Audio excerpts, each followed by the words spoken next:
अच्छा जी, girls and boys medical में ना हमारे पास बेसिकली एक नहीं, दो नहीं, तीन नहीं, चार टॉपिक्स हैं, ठीक है। वन टॉपिक इज रिमूव्ड और एक ऐड हो गया, सही है।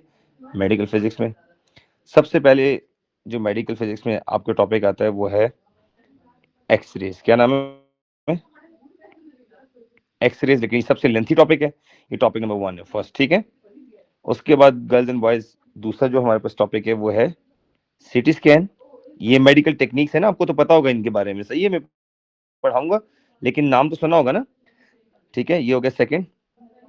अच्छा, थर्ड जो टेक्निक है बच्चों, तो उसका नाम है हमारे पास एमआरआई तो नहीं है, क्या नाम है उसका? पेट स्कैन, ठीक है। One more technique is there, PET scan. And fourth technique is ultrasound, okay, ultra sound, okay.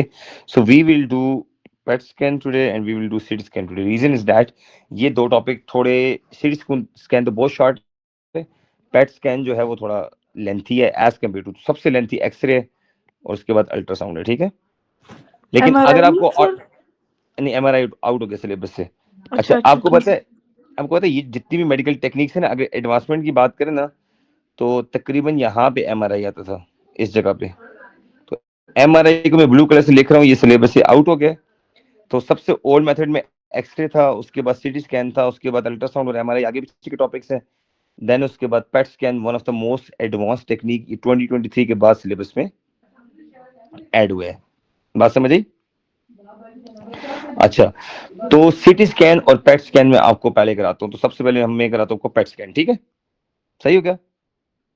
ये सीटी स्कैन कराऊँ? सीटी स्कैन तो 5 मिनट में हो जाएगा। व्हाट डू यू से? हम्म, पेट पहले स्कैन कौन सा कराऊँ? लेंथी वाला। लेंथी वाला पहले कराऊँ? हाँ बताएं। सिटी स्कैन बच्चे पहले कराऊं, ये पैट स्कैन पे थोड़ा टाइम लगेगा, 15-20 मिनट्स। सिटी स्कैन तो 5 मिनट में भी हो जाएगा। क्या कहते हैं आप लोग? लंबा वाला करा ले पहले। अच्छा चलो, पैट स्कैन। सो बच्चों, पैट स्कैन स्टैंड फॉर, सोचें जरा, आशिर, PET क्या बनेगा किसी के माइंड में अगर हो? ये मेडिकल जिनके पेरेंट्स डॉक्टर हैं वो लोग आपको ज्यादा बेहतर बताएंगे, लेकिन मैं आपको फिर भी इंशाल्लाह इतना समझाऊंगा।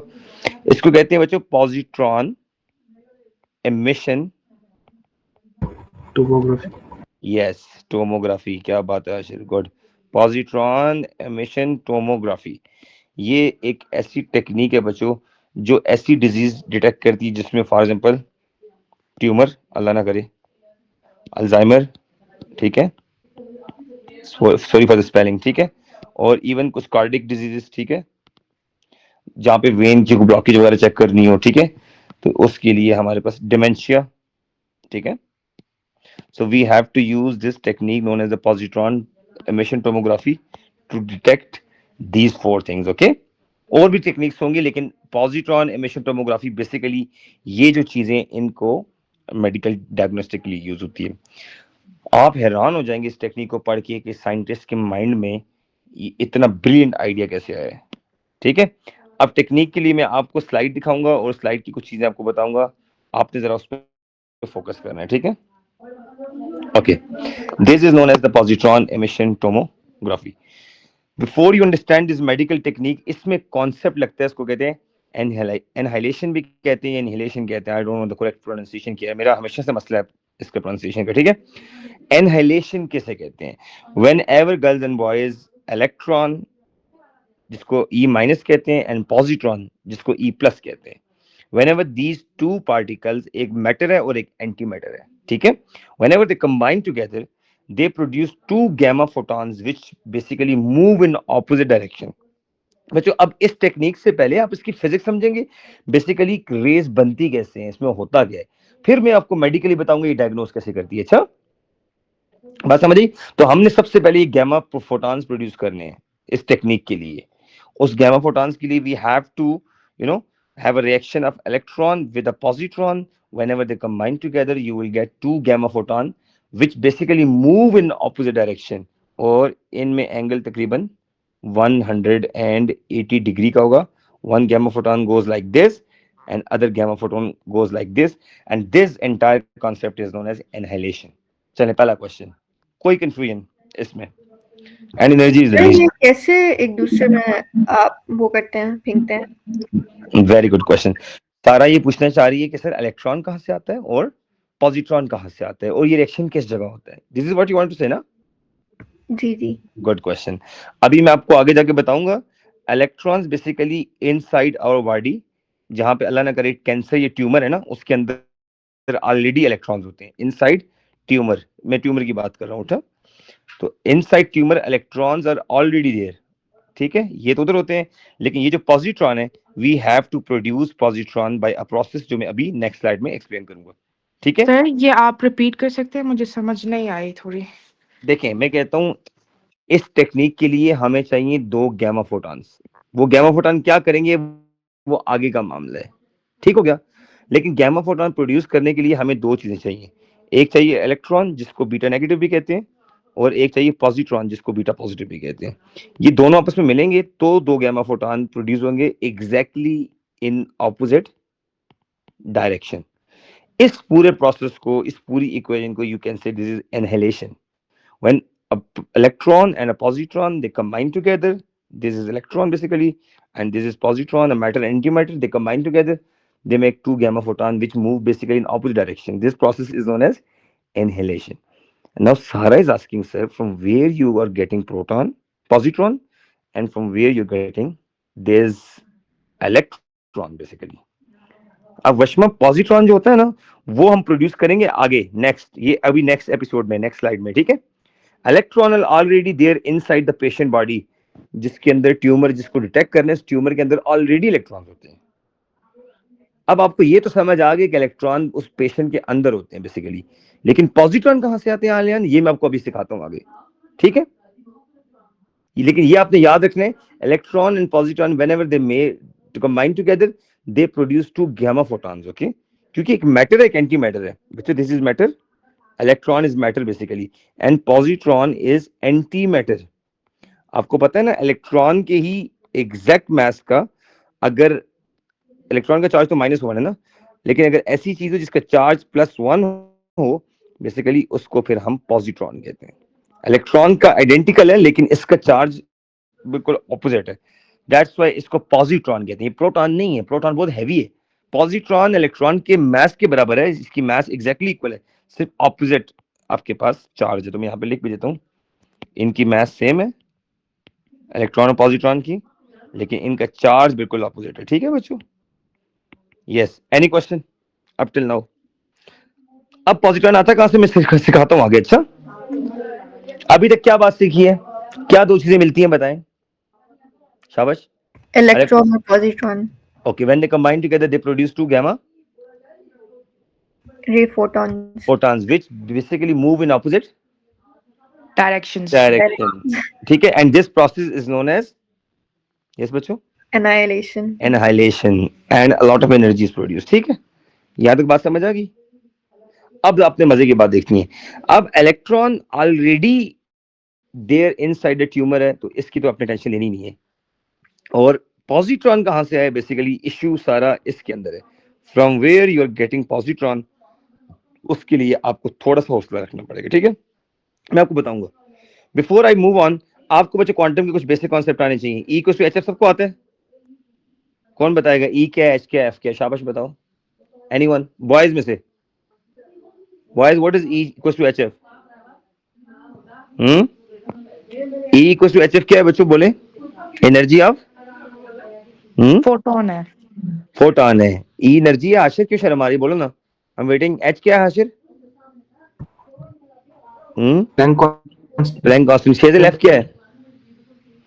शेजिल एफ क्या चीज है आशिर? Frequency of photon. अच्छा बच्चों, ये जो है ना, ये P equal to E by C, इससे परेशान नहीं होना। Momentum is equal to energy by C. अच्छा, momentum equal to energy by C. ये कोई शायद आगे आपको काम आएगी, तो इस एनर्जी का मैं बता देता हूँ। E इक्वल टू mc², एक फॉर्मूला होता है जो आप न्यूक्लियर में पढ़ोगे। तो अगर आप एक काम करें, इसको mc² को आप ऐसे कर लें, mc.c इक्वल टू E बच्चों। C को आप इधर नीचे ले आए, C को यहां से उठाएं, इधर, यहां से इधर ले आए, डिवाइड कर दें, तो E by C equal to momentum बन जाएगा। बनेगा नहीं बनेगा? सर एक और भी है, ये मोमेंटम का तो फॉर्मूला वो है ना जो आपने क्वांटम में पढ़ाया था, मॉलिक्यूलर को डिफाइन करने के लिए। जी बोले। एक वही और वाला है। नहीं, वो एक फॉर्मूला ये भी है ना एनर्जी वाला। नहीं, जो आपने कहा था जिसमें उसने मोमेंटम लाया है, उसे हाँ, मॉलिक्यूल पार्टिकल शो पार्टिकल, करवाने के लिए। वो लैम्डा इक्वल्स h/p, वही है, यू राइट, डी ब्रॉगली वाला, अच्छा वो ये क्वांटम वाला है। वाला। वो ठीक है, किसी ठीक भी है। पार्टिकल का मोमेंटम हो तो उसकी वेवलेंथ होती है जो कि आपस में इनवर्सली प्रोपोर्शनल है, वेयर इज प्लैंक कांस्टेंट, ये तो बिल्कुल था। अच्छा, ये फॉर्मूले इसलिए बताएं शायद आगे यूज होंगे ना। अच्छा, अब जरा मजे की बात देखनी है, पैट स्कैनिंग होती किस तरह से यार, कितना जबरदस्त टॉपिक है यार। अब देखना गर्ल्स एंड बॉयज, ये आपको गोल से डिस्क नजर आ रहे, ये सारे के सारे डिटेक्टर्स हैं। क्या है? डिटेक्टर, येलो येलो जितने नजर आ रहे हैं ना, ये सारे के सारे बच्चों क्या है? डिटेक्टर। बीच में आपको एक पेशेंट नजर आ रहा है, रेड और ब्लू कलर का पेशेंट नजर आ रहा है। सपोज करें इसके पेट में कहीं या बॉडी में कहीं ट्यूमर है या कोई कैंसर सेल है, कुछ भी है जिसको हमने डिटेक्ट करना है। ठीक है, अब मजे की बात ये जो येलो येलो गैमा फोटॉन मैंने दिखाए हैं ना, ये देखो येलो येलो गैमा फोटॉन, ये गैमा फोटॉन्स तो तब बनेंगे जब इनहेलेशन होगा। अब पेशेंट की बॉडी में इलेक्ट्रॉन तो है ऑलरेडी, पॉजिट्रॉन कहां से लाएं? क्वेश्चन में यहां पे लिखता हूं आपसे, from where we bring this particle known as positron. ये बहुत बड़ा इशू है हमारे लिए। ये लाएंगे, इसको इलेक्ट्रॉन से मिलाएंगे तो जाके क्या होगा, 2 गैमा फोटॉन निकलेंगे, तब जाके डिटेक्टर वाली स्टोरी में आपको पढ़ाऊंगा डिटेक्टर क्या करते हैं, डिटेक्टर कैसे होते हैं। असल बात ये कि ये positron, from where we get this positron, ये हमारा इशू है। अभी मैं आपको समझाने लगा पॉजिट्रॉन कहां से आता है, फिर मैं बताऊंगा ये डिटेक्टर क्या करते हैं। तो डायग्नोस्टिक से पहले बेसिकली हम पॉजिट्रॉन को प्रोड्यूस करेंगे, उस पॉजिट्रॉन को इलेक्ट्रॉन से मिलाएंगे तो जाके इनहेलेशन होगा। तो अभी मेरा फोकस इस इक्वेशन के ऊपर है, ठीक है, फिर मैं इस पर बैक वापस आऊंगा। अच्छा ठीक है, ये रेस बनी कैसी है, करती क्या है, डिटेक्टर के अंदर क्या चीज है, वो बात की बातें। अच्छा, आपने भी परेशान नहीं होना, मैं इस पर वापस आऊंगा। अच्छा, असल बात पे आता हूँ जी। सबसे पहले बच्चों पेशेंट को एक मेडिसिन खिलाते हैं, दवाई देते हैं पेशेंट को, एक मेडिसिन ग्लूकोज टाइप चीज होती है, ठीक है, उसको ट्रेसर कहते हैं। ट्रेसर बेसिकली होते हैं फ्लोरो, क्या नाम है, एफ फ्लोरो डी ऑक्सी ग्लूकोज। ये वो सोल्यूशन है जो पेशेंट को हमने पिलाना है, ग्लूकोज टाइप की चीज होती है, फ्लोरो डी ऑक्सी ग्लूकोज। अच्छा, अब ये पिलाते क्यों है देखना, इतने मजे की स्टोरी, टॉपिक इतने मजे का है। पेशेंट को इंजेक्शन लगाते हैं, पिलाते नहीं, सॉरी, इंजेक्शन लगाते हैं।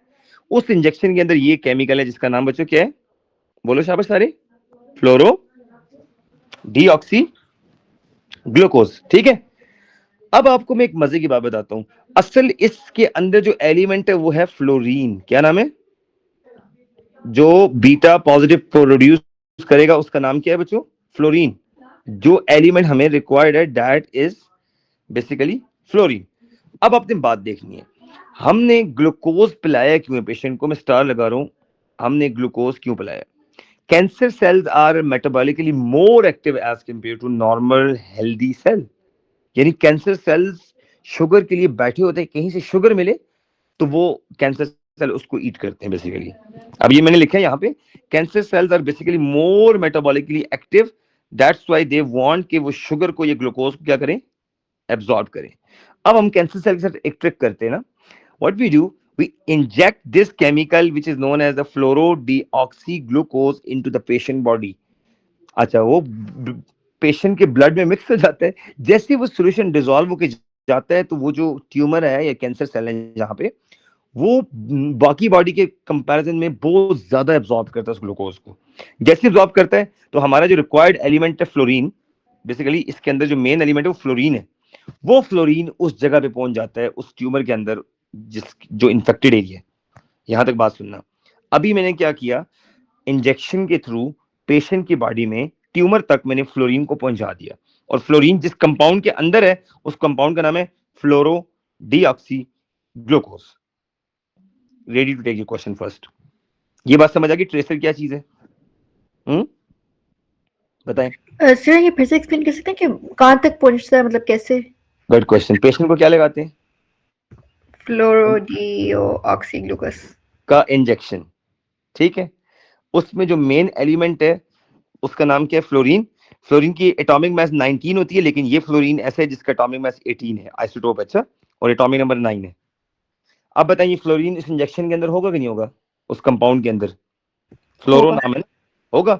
अब sugar cells, cancer cell more likely to absorb what? Sugar.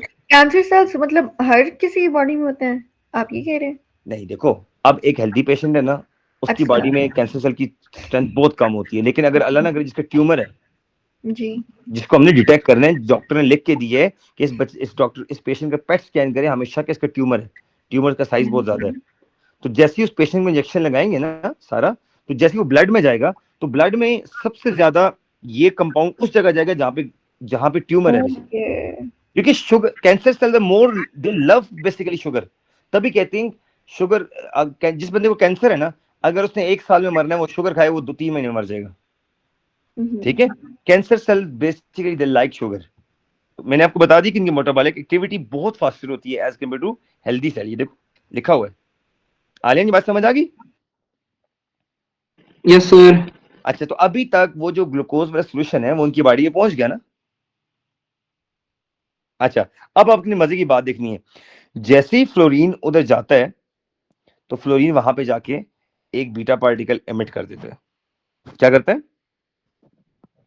अच्छा, अच्छा, ये एलिमेंट आप उसके बारे में पढ़ना, फ्लोरीन 8 एंड 9 इसका एटॉमिक नंबर है। ये नेचुरली बीटा पॉजिटिव एमिटर होता है, नेचुरली। बात समझ आई? लेकिन इसको प्रोड्यूस नहीं कर सकती, ये अवेलेबल नहीं है दुनिया में। You have to made it, you have to make it. बात समझ आई? ये नेचुरली अवेलेबल एलिमेंट नहीं है। यस, अगर ये बना लिया आपने, तो it automatically produce what? Beta positive को क्या बोलेंगे बच्चों? नाम ले, पॉजिट्रॉन। अब आपको ये बात तो समझ आ गई सर, इंजेक्शन या टिकट हो गएंगे सारा जुनून, टीका लगा देंगे ना बंदे को, उसमें ये फ्लोरीन का एलिमेंट होगा, इसके अंदर फ्लोरोडीऑक्सीग्लूकोज के अंदर।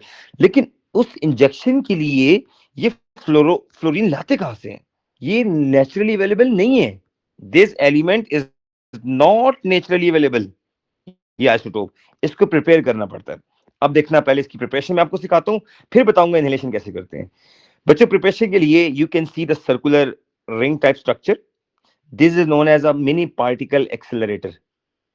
इसमें ये करते हैं, एक ऑक्सीजन का पार्टिकल है, लुक एट दिस, ये ऑक्सीजन है। यहां से मैं लिख भी देता हूं ऑक्सीजन, जिसका एटॉमिक नंबर बच्चों 8 है और मास नंबर 16 है। इस ऑक्सीजन को सेंटर में लगाते हैं और इसको गोल गोल घुमाते हैं इलेक्ट्रिक फील्ड के थ्रू, ठीक है, चार्ज के through. Clear? Oxygen cyclotron motion करता है। साइक्लोट्रॉन का मतलब है गोल गोल सर्कल में मूव करता है, सर्कल में मूव करता है, इतना तेज मूव करते करते यहां से ऑक्सीजन क्या होता है, एकदम से आउट होता है। तो जैसे इसे ही पार्टिकल एक्सेलरेटर कहते हैं। जी जी जी, पार्टिकल ये एक्सेलरेटर किस चीज कहते से हैं। बना हुआ होता है वैसे? ये एक असल में पाइप्स होते हैं दुनिया में, खैर सबसे महंगा पार्टिकल एक्सेलरेटर तो स्विट्जरलैंड और जिनेवा के बॉर्डर पे, दैट इज $47 बिलियन का प्रोजेक्ट है वो। ठीक है, ये एक मिनी, ये सस्ता होता है थोड़ा, ठीक है। इसमें ना इलेक्ट्रिक फील्ड के थ्रू, ये देखें लिखा भी है, path of the charge particles. तो एक ये जो ऑक्सीजन वाला पार्टिकल है ना, इसको चार्ज करते हैं किसी तरह से इलेक्ट्रोस्टैटिक्स के थ्रू। चार्ज करने के बाद इसको अगर ये पॉजिटिव चार्ज है तो नेगेटिव की तरफ अट्रैक्ट करके घुमा घुमा घुमा के ना इसको यहाँ से बाहर निकाल देती हैं। आपको सिर्फ इतना पढ़ना है कि ऑक्सीजन का जो एलिमेंट है 816, it is they charge the particle oxygen, ठीक है, oxygen atom, and through cyclotron motion, ठीक है, पार्टिकल गेट एक्सेलरेटेड इन इलेक्ट्रिक फील्ड। तो मैं दूसरा स्टेप ये लिखता हूँ कि ऑक्सीजन जो पार्टिकल है वो एक्सेलरेट हो गया इलेक्ट्रिक फील्ड के अंदर। अब जैसे ही एक्सेलरेट हो गया, एक्सेलरेट होने के बाद वो आउट होता है, और आउट होने के बाद सीधा जाके टारगेट करता है। और आगे टारगेट करता किसको है बताएं? बताएं किसको टारगेट करता है? टारगेट, जी जी फॉस्फोरस है सर ये? जी जी बोले। फॉस्फोरस है ये? नहीं नहीं, फास्फोरस नहीं है। अच्छा अच्छा, सॉरी, एक बच्चों, एक छोटी सी मिस्टेक होगी, छोटी सी मिस्टेक। ये जो पार्टिकल एक्सेलरेट कर रहे हैं ना अंदर, ये ऑक्सीजन नहीं, ये वो है, प्रोटॉन है। प्रोटॉन को एक्सेलरेट करते हैं और जाके टारगेट ऑक्सीजन को करते हैं। सो सॉरी, ये ऑक्सीजन इधर है। अच्छा, ये ऑक्सीजन इधर है। I am extremely sorry. ये इस पाइप में से प्रोटॉन बेसिकली एक्सेलरेट होकर निकलता है। जब ये प्रोटॉन इतनी हाई स्पीड से जाके इस ऑक्सीजन को टच करता है ना, तो ये अब इक्वेशन देखें, जरा गौर से देखना। ये प्रोटॉन, एक्सेलरेटेड प्रोटॉन जाके इसको टच कर देता है, इसको। एक सेकंड, पार्टिकल एक्सेलरेटर में पहले किसको एक्सेलरेट करते हैं, ऑक्सीजन को या प्रोटॉन को? प्रोटॉन को मैं यहाँ लिख भी देता हूँ, एक्सेलरेटेड प्रोटॉन, एक्सेलरेटेड प्रोटॉन किस में ऐड हो गया है सारा तुम देखो, ऑक्सीजन के अंदर। ऑक्सीजन में जी। गुड। अब टोटल मास नंबर बच्चों देखें, शाबाश बॉयज चेक करो, टोटल मास नंबर 19 हो गया, लेकिन मैंने फिर भी 18 लिखा है, रीजन बताऊंगा क्यों। नहीं और तो ये पहले एटॉमिक, 16 होता है ना, तो 18 कैसे हुआ? अच्छा ये आइसोटोप है, इसका आइसोटोप है, सॉरी इसका आइसोटोप अच्छा है, अच्छा। सॉरी वो असल में मुझे केमिस्ट्री पढ़ाता रहा ना, मुझे 16 का 16 याद था, 18 आइसोटोप। अच्छा सही हो गया, आइसोटोप। गुड। अच्छा अब देखना है, जैसे ही आपने 8 और 1 9 किया, नीचे तो 9 होता है एटॉमिक नंबर, मास नंबर 18 और 1 19 होना चाहिए, लेकिन 18 ही रहता है, साथ में एक न्यूट्रॉन रिलीज होता है। क्या रिलीज होता है? Neutron release. और मजे की बात है हमारा इससे कोई काम नहीं है, ये हमारे लिए यूजलेस है, हमने इसको नहीं देखना, ये हमारे लिए यूजलेस है, हमने इसको देखना है। हमारे पास वो एलिमेंट बन गया जिसका नाम फ्लोरीन है, इसमें थोड़ी सी मिस्टेक, कैसा FFL ठीक है, फ्लोरीन इसलिए दिखाया था, वो फिजिक्स वाले एफ को फ्लोरीन नहीं समझते हैं, फोर्स समझ लेते हैं, तो इसलिए FL लिखते हैं। क्लियर? जिन बच्चों ने केमिस्ट्री नहीं पढ़ी होती तो उनको तो नहीं पता कि फ्लोरीन F है ना, ठीक है, तो डैट्स उन्होंने FL लिखा होता है। अब मुझे एक बात बताएं, अब आप देखें, आपको बात समझ आ गई है, किस पार्टिकल को एक्सेलरेट कराते हैं? बोले, शाबाश बोले। प्रोटॉन। प्रोटॉन को। अब प्रोटॉन कैसे प्रोड्यूस करते हैं? प्लीज वो आपकी टेक्निक नहीं है, बात समझ आई? प्रोटॉन प्रोड्यूस करना भी इलेक्ट्रिक टेक्निक है, वो आपके सिलेबस में नहीं है। अच्छा, इस प्रोटॉन को इलेक्ट्रिक फील्ड के थ्रू क्या करते हैं बच्चों? एक्सेलरेट कराते हैं। बॉयज आप बताएं, और एक्सेलरेटेड प्रोटॉन जाके कहां हिट करता है? टारगेटेड न्यूक्लियोलाइजेशन, ऑक्सीजन पर। ऑक्सीजन में। ऑक्सीजन का नॉर्मल नहीं, आइसोटोप। तो जब जी। आइसोटोप में हिट करेगा तो यू हैव दिस इक्वेशन। अब हमारे पास वो फ्लोरीन प्रोड्यूस हो गया जिसके बारे में मैंने ऊपर बताया था, 9 18, ये देखें, नजर आया? ये वो 9 18 फ्लोरीन प्रोड्यूस हो गया जो नेचुरली बीटा पार्टिकल एमिट करता है बेसिकली। अब ये जो फ्लोरीन प्रोड्यूस हो गया ना बच्चों, इसका कुछ थोड़ा बहुत टाइम होता है, 2-4 घंटे जो भी होते हैं, इसके अंदर अंदर इसको यूज करना होता है, ठीक है। तो इसको ग्लूकोज वाले मॉलिक्यूल में भर के, जिसका नाम फ्लोरो डीऑक्सीग्लूकोज बन जाते हैं कंपाउंड। ये भी आपका केमिस्ट्री का लेसन आपका यहाँ पे हम नहीं पढ़ते कि क्या कंपाउंड कैसे बने। फ्लोरो डीऑक्सीग्लूकोज बन जाते हैं जैसे ही फ्लोरीन को इंजेक्ट करते हैं ग्लूकोज के अंदर, ठीक है। उसके बाद वो ये फ्लोरो डीऑक्सीग्लूकोज बंदे पेशेंट की वेन में लगा देते हैं। वो बाजू में नहीं लगाते इंजेक्शन, जैसे ब्लड के लिए किसी भी वेन में बाजू में लगाते हैं ना, ठीक है। ये मसल वाला नहीं है, दूसरा इंजेक्शन है ब्लड वाला, ठीक है। जो सबसे हैवी ब्लड वाली वेन होती है ना, उसमें लगा देते हैं, या आर्टरी जो भी है। तो ये ब्लड में इंजेक्ट हो जाता है। जब ब्लड में इंजेक्ट होता है तो बस आगे जाके फिर क्या होगा बताता हूँ, आगे जाके इनहेलेशन होता है बेसिकली, ठीक है। जब ये देखो फ्लोरीन आ गया ना, अब ये फ्लोरीन, शेजिल आलियान देखना, ये फ्लोरीन जिसका ये नंबर था, सॉरी 9 और 18। सर ये जो गामा रेज इमिट हो रही है, ये वही वाली है ना जो आपने कहा था कि नहीं नहीं नहीं, ये वो नहीं है, ये वो नहीं है, अच्छा अच्छा। ये वो नहीं है, ये अच्छा। बीटा पॉजिटिव जिसको हम क्या कहते हैं बच्चों, पॉजिट्रॉन। अब ये प्रोड्यूस हो गया। अब जैसे ही एक ये बंदे की वेन है, सपोज करो ये बंदे की वेन है ना, अब इस वेन में चला गया ये कंपाउंड, और इधर ट्यूमर है, ये क्या है बच्चों? ट्यूमर। अब मुझे बताओ इस ट्यूमर के अंदर ऑलरेडी क्या चीज है? बोले, इलेक्ट्रॉन तो इलेक्ट्रॉन। ऑलरेडी होते हैं। गुड। और जैसे फ्लोरीन इसके अंदर एब्जॉर्ब होता है तो ये फ्लोरीन डिके होके एक पॉजिट्रॉन छोड़ देता है, जिसको बीटा पॉजिटिव भी कहते हैं या पॉजिट्रॉन भी कहते हैं, ये दोनों सेम चीजें हैं। अच्छा बच्चों, दोनों सेम चीजें। अच्छा, अब इसके बाद वही 2 गैमा फोटॉन बन जाते हैं। अब अगली स्टोरी पहले बाद में बताऊंगा, क्वेश्चन पूछे पहले यहां तक, कोई चीज आपको जो कंफ्यूज कर रही है? सर जी जी, आपने बोला था ना वो प्रोटॉन और ऑक्सीजन मिलके 19 बनाते हैं, और फिर वो गुड 18 क्यों हुआ है? Good question. देखें, ये है ना, ऑक्सीजन का एलिमेंट नॉर्मल नहीं है वशमा, जो हम 16 पढ़ते हैं नॉर्मल ऑक्सीजन केमिस्ट्री में, ये ऑक्सीजन 18 है, ठीक है। इसके अंदर जब ये प्रोटॉन जो साइक्लोट्रॉन मोशन से एक्सेलरेट नहीं हुआ, एक्सेलरेटेड प्रोटॉन जिसको हम कह रहे हैं, ये ऐसे नहीं कि प्रोटॉन जाओ यार ऑक्सीजन के अंदर इन हो जाओ और बस फ्लोरीन बना दो, ऐसे नहीं है। प्रोटॉन को ठीक ठाक एक्सेलरेशन देते हैं, तब जाके वो उसमें हिट करता है। बॉयज सोचें ऐसे क्यों होते हैं, वैसे एक्सेलरेशन क्यों रिक्वायर्ड है? वैसे आप सोचे ना, एक्सेलरेशन रिक्वायर्ड क्यों होगा? सोचिए, प्रोटॉन ने न्यूक्लियस के अंदर जाना है, आपके सामने हिंट है, देखो ये एटम का न्यूक्लियस है और यहां से एक प्रोटॉन ने आना है, ये ले। अब मुझे बताएं, अगर एक्सेलरेशन ना हुआ, डू यू थिंक न्यूक्लियस एक पॉजिटिव चार्ज को आराम से इन आने देगा? ये न्यूक्लियस है, हाँ नहीं आने देगा। नहीं। और ये ऑक्सीजन, ऑक्सीजन का न्यूक्लियस है। अच्छा, 18 और 8 वाला। तो अब मुझे बताएं, जब न्यूक्लियस के पास जैसे ही प्रोटॉन पहुंचेगा, न्यूक्लियस कहेगा who the hell are you, shut up, go away. अच्छा प्रोटॉन कहेगा अच्छा तुमने मुझे गो अवे कहा है। तो प्रोटॉन गया साइक्लोट्रॉन मोशन करते, इतनी तेजी से आके न्यूक्लियस पे आया, तो न्यूक्लियस की जो रिपल्शन है ना, वो इतनी ज्यादा नहीं थी जितनी प्रोटॉन की काइनेटिक एनर्जी थी। तो प्रोटॉन उसके अंदर एंटर हो जाता है। अब समझ आइए क्यों इतना एक्सेलरेशन रिक्वायर्ड है। अब वशमा कहती है जब प्रोटॉन उसके अंदर एक्सेलरेट चला गया, तो उसके बाद ये क्या हुआ है। तो देखिए वशमा 18 + 1 19 बनना चाहिए, और नीचे 8 + 1 9 बनना चाहिए। नीचे तो 9 बन जाता है, बात समझिए। लेकिन जैसे ही प्रोटॉन न्यूक्लियस के अंदर जाता है ना, तो अपनी जगह बनाने के चक्कर में पहले वाली न्यूट्रॉन को किक मार के बाहर निकाल देता है। ये ऐसी जैसे एक कमरे में ना जगह नहीं है, कोई बंदा बाहर से आया तो कमरे से बाहर से एक बंदा अंदर है और एक बंदा बाहर चला गया।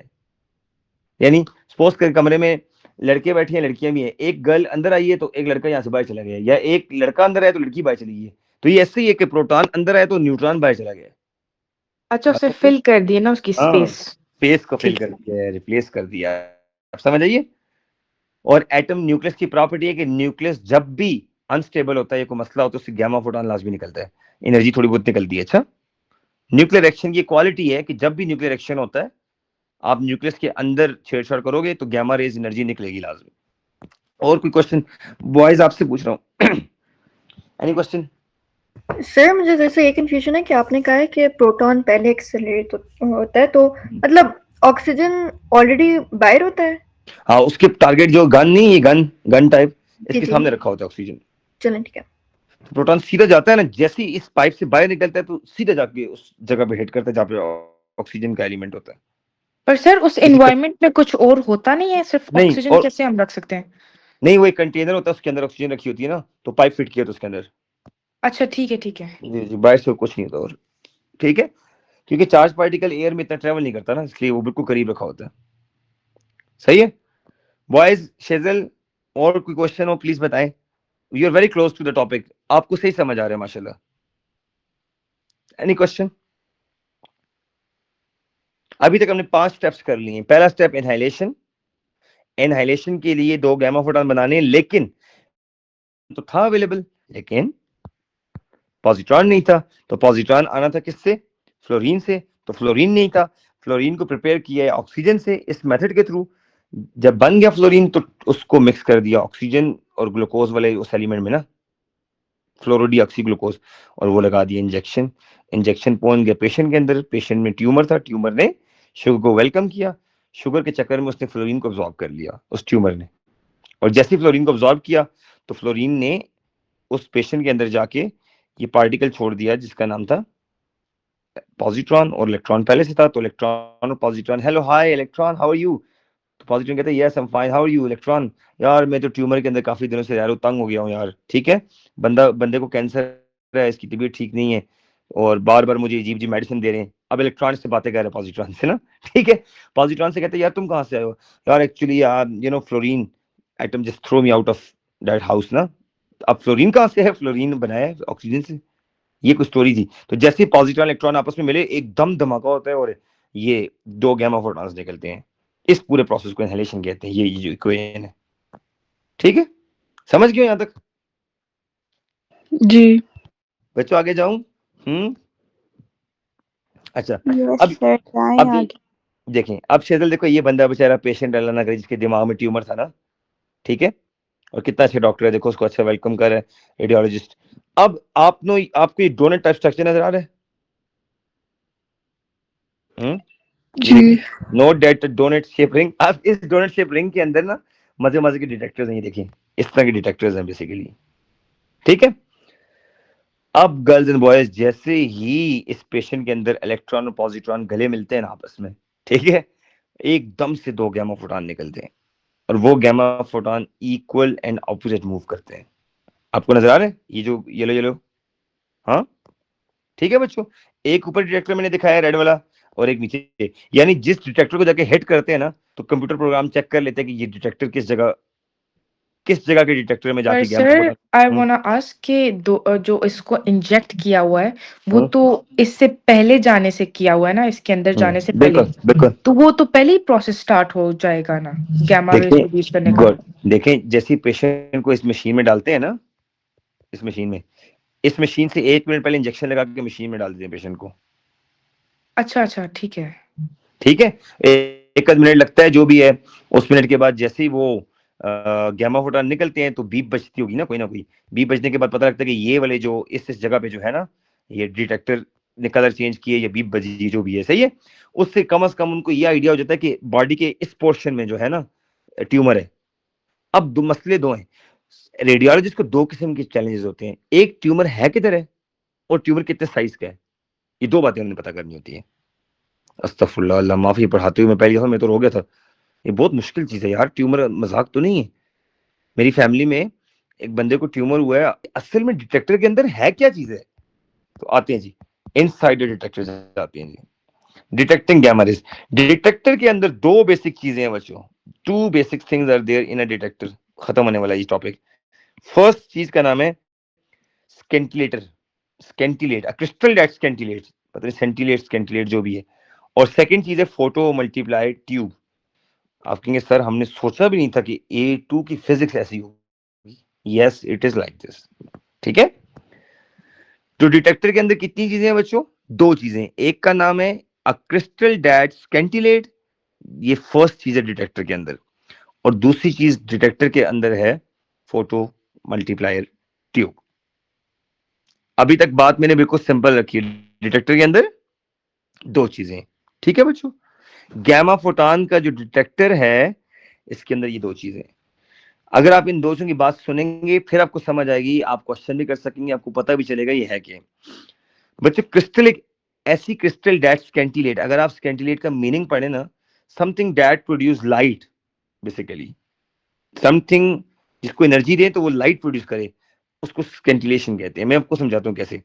जैसे ही high energy gamma photon patient की बॉडी से निकलते हैं by the process of inhalation, वो गैमा फोटॉन जाके लगते हैं उस क्रिस्टल को। अब उस क्रिस्टल के अंदर बच्चों एनर्जी लेवल्स हैं, एंड केमिस्ट्री वाले बंदे तो समझते हैं, बल्कि क्वांटम वाले भी समझते हैं अभी, कि जब एक इलेक्ट्रॉन को कोई एनर्जी मिलती है या फोटॉन मिलता है तो क्या होता है, बताएं शाबाश। क्वांटम में क्या पढ़ा है? Excited stage. Very good, electron goes to the excited state. अच्छा, तो इलेक्ट्रॉन जब एक्साइटेड स्टेट से वापस आता है ग्राउंड स्टेट में, तो इलेक्ट्रॉन क्या एमिट करता है?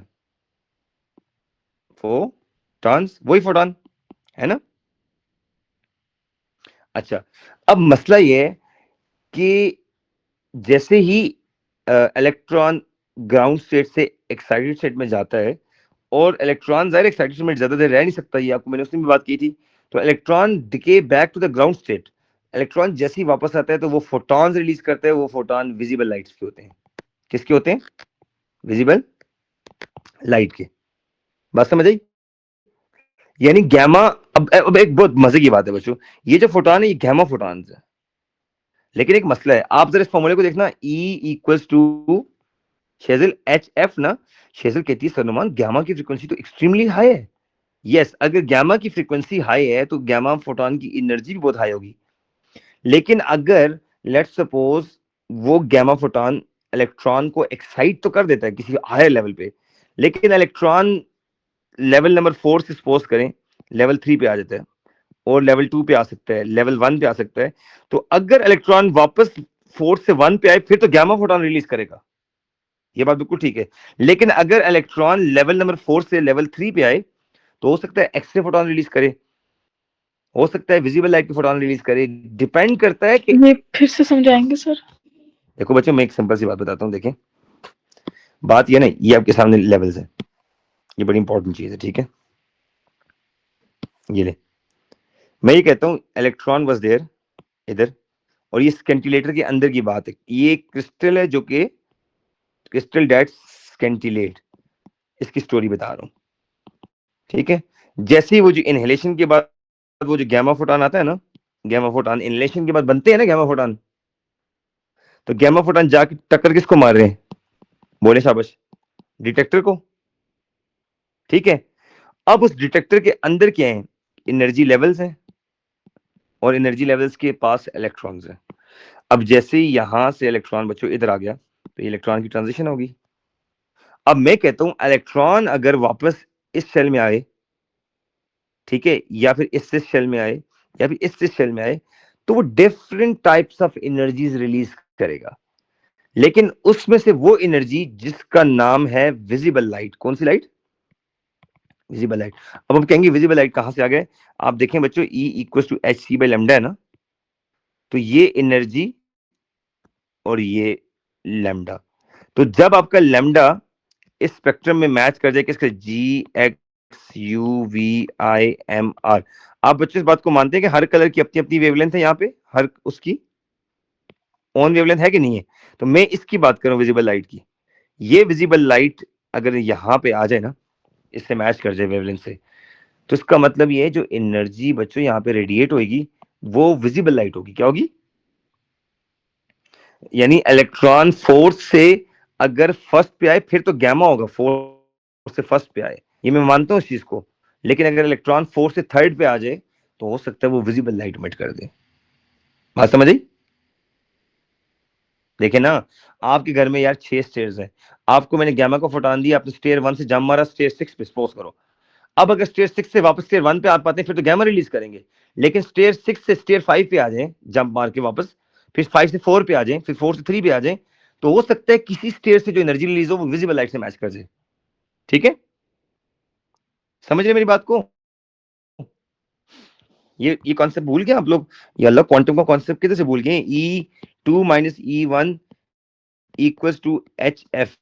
ये याद है आपको कॉन्सेप्ट कि इलेक्ट्रॉन जिस लेवल से जिस लेवल में जंप मारता है उनका एनर्जी डिफरेंस HF की इक्वल है। ये बातें याद आपको क्वांटम में?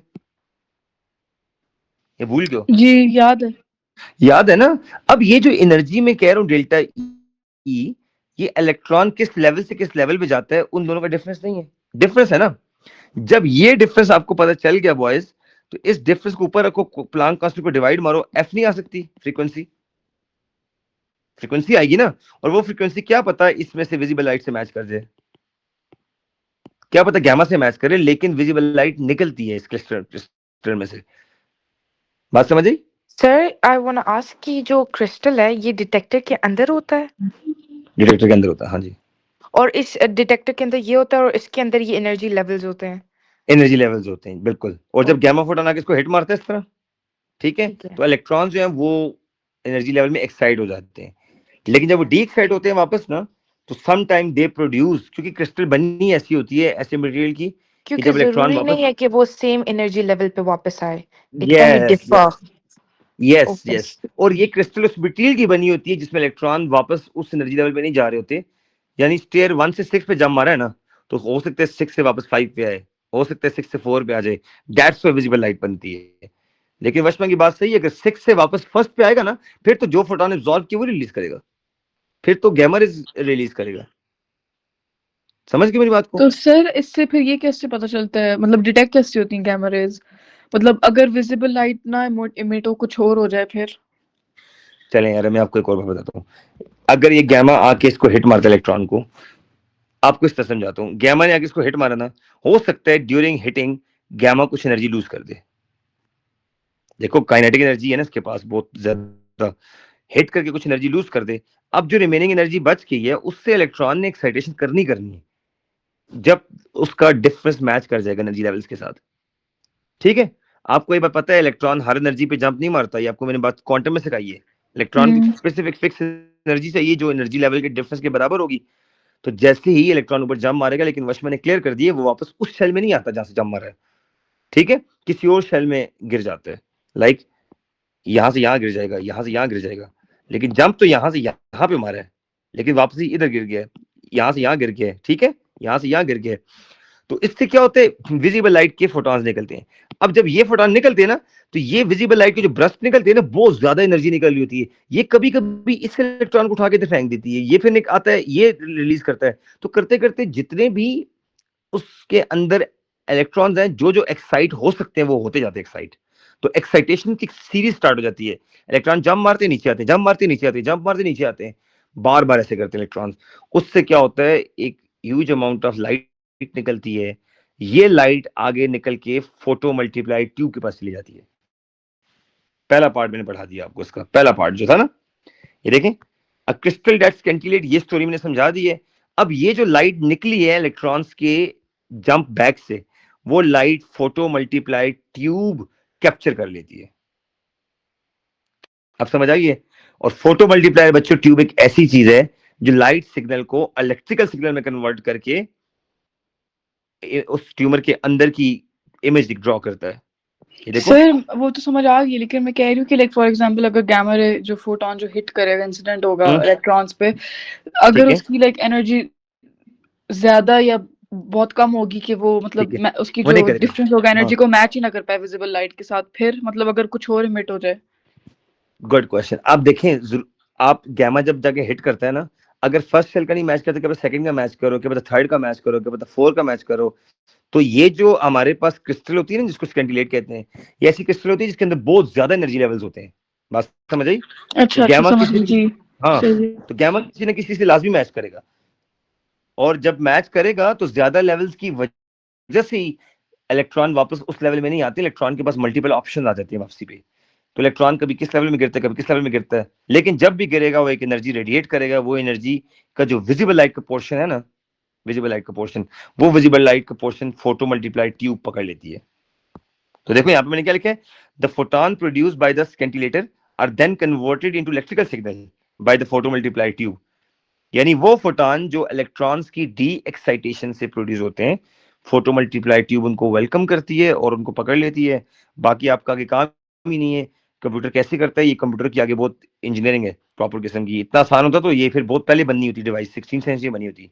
ये बहुत अभी लेटेस्ट डिवाइस है, आज से मैं से कोई 10-15 साल पहले बनी है ये, ठीक है, तभी सिलेबस में बाद में ऐड हुई है। तो दैट्स व्हाई ये जो सिग्नल्स हैं they are fed into a computer, और जो कि प्लॉट करके हमें ये बताता है कि ओरिजिनली ये जो था बेसिकली ये जो गैमा फोटॉन्स आए थे पेशेंट की बॉडी से कहां से आए हैं, कंप्यूटर हमें बताता है खुद ब खुद प्रोग्रामिंग के थ्रू। अच्छा अच्छा, अब एक मजे की बात सुने, कंप्यूटर ने ये तो बता दिया कि अब इस पेशेंट की बॉडी के सर से हैं, पेट से हैं, दिमाग से हैं, कितने, क्योंकि ये हाइट होती है ना, इस बेड की हाइट होती है, लेंथ होती है, पता लग जाता है उनको कि ये गैमा फोटॉन किस जगह से है बेसिकली। तो अब उनको आइडिया तो हो गया कि ये ट्यूमर फला जगह पे है, हड्डी में के पास अंदर है, ब्रेन में है, गले के पास कुछ चीज है, गिल्टी किधर है, ये तो उनको पता चल जाता है। अब मजे की बात ये, उनको ये नहीं समझ आती बेसिकली कि ट्यूमर ऊपर वाली तरफ है पेशेंट की, नीचे वाली तरफ है। फॉर एग्जाम्पल ये का सर है, पेशेंट के हेड में अगर ट्यूमर है, अल्लाह ना करे ब्रेन में, तो ब्रेन की ऊपर वाली साइड है, मिड ब्रेन में, फ्रंट ब्रेन में या हाइंड ब्रेन में, अब ये बात नहीं पता इनको। इसकी भी टेक्निक है, 1 मिनट का टॉपिक रह गया, प्लीज पेशेंस रखे बच्चों। अब देखना, पेशेंट के टॉप पे ट्यूमर है, पेशेंट के सर के मिडिल में ट्यूमर है, पेशेंट के सर पे बॉटम में ट्यूमर है, ये बात नहीं पता, लेकिन सर में पता है, सर में ट्यूमर ये पता लग गया, ठीक है, डिटेक्टर्स के थ्रू ये पता चल गया कि ट्यूमर सर में। अब देखना, ये जो पेशेंट है ना, सपोज करें, देखें ये डॉट जो ये पेशेंट है, और ये डिटेक्टर 1 है, ये डिटेक्टर 2 है। मजे की बात ये, जब दोनों गैमा फोटॉन जाके हिट करते हैं, तो मैं यहाँ पे लिखता हूँ बच्चों, ये आ गया डिटेक्टर नंबर 1, और इस साइड पे बी आ गया डिटेक्टर नंबर 2।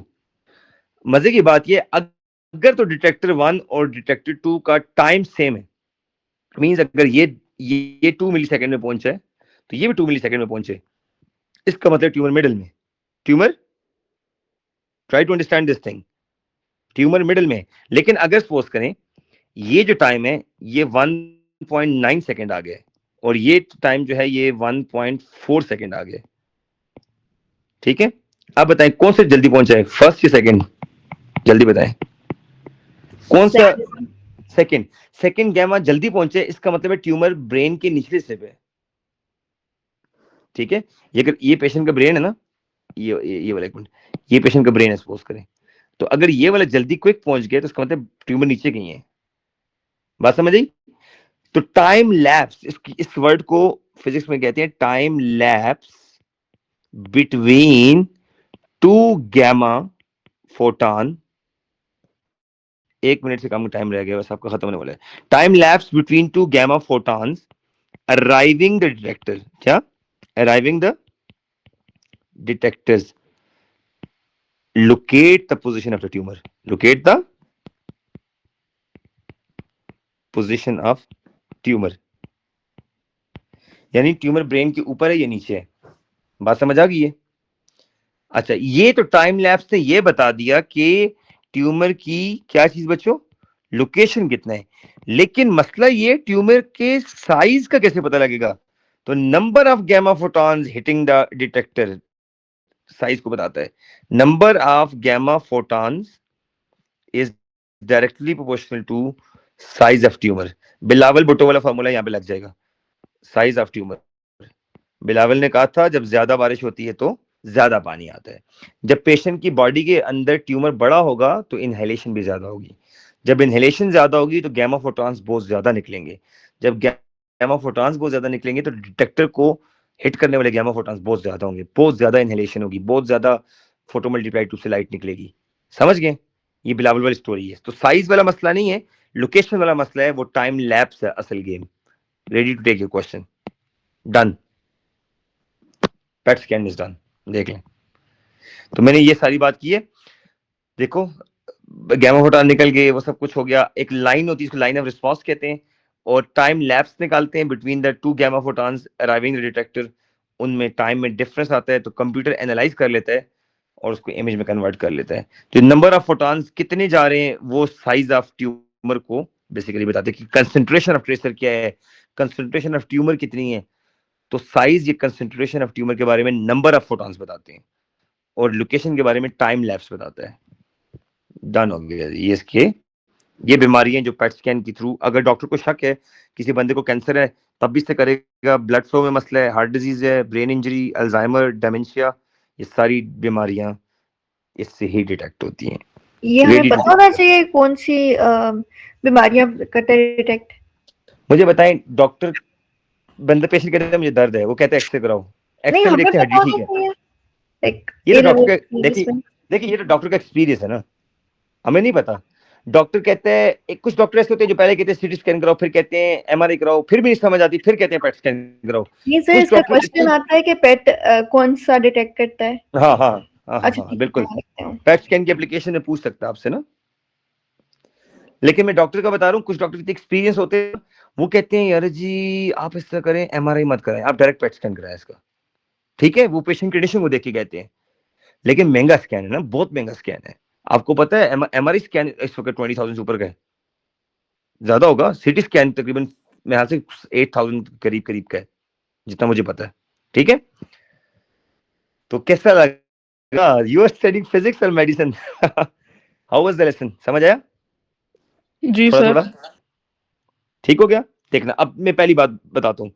सबसे पहले x ray, 2D x-ray image of, ये 3 पॉइंट आपने लिखने हैं। 2D x-ray image of slice या वॉक्सल इज टेकन। ठीक है, दूसरा point, this image is repeated, 2D image is repeated from many angles. From, बच्चों क्या लिखेंगे? फ्रॉम मेनी एंगल्स, बस। तीसरा, computer program provide computer combine different 2D images and make a 3D image.